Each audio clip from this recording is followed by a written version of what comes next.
So, after about 2 hours of fettling, we now have end cap fully screwed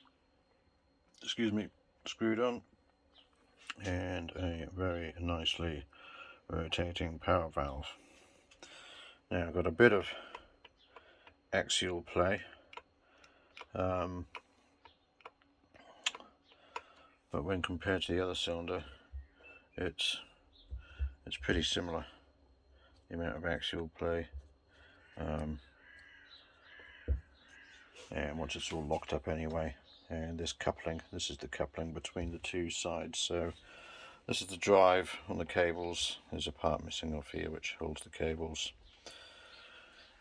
and then you align everything, and then you can set its axial position to a certain extent, if you like.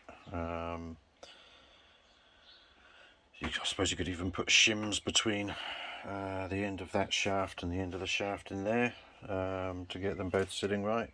You could shim in the end of this shaft here if you wanted to, but I won't worry about that at the moment. I'll worry about that when I get to final assembly.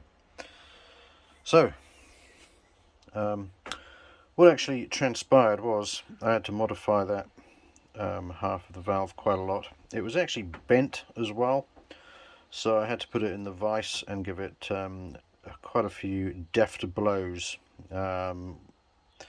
in certain directions, and then keep measuring with the verniers to see how straight it was, basically. So that helped a bit. But yeah, basically getting that shoulder to the same consistent thickness, and then reducing it a little bit as well, all around, gave me back my clearance, really. And I think it's quite nice because I've still got a nice G6H7-ish sort of clearance in the bush, and if I push the valve around sort of radially, there's no movement there at all, so it is pretty much locked in position, so it can't drift radially. It can drift a bit axially, but I'm not too bothered about that.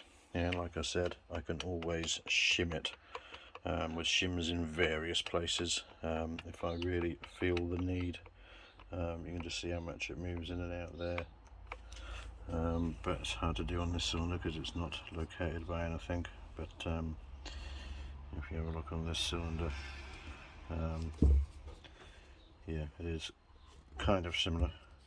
Let's push that way and pull out that way.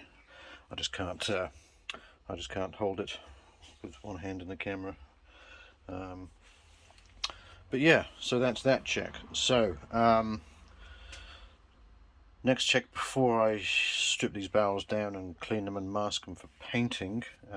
Next step is to, if you can see in this cylinder, if I bring the piston up to where the power valve is, and if I then turn the power valve so it's fully engaged right down to the cleaning groove, so about there, that's its furthest engagement.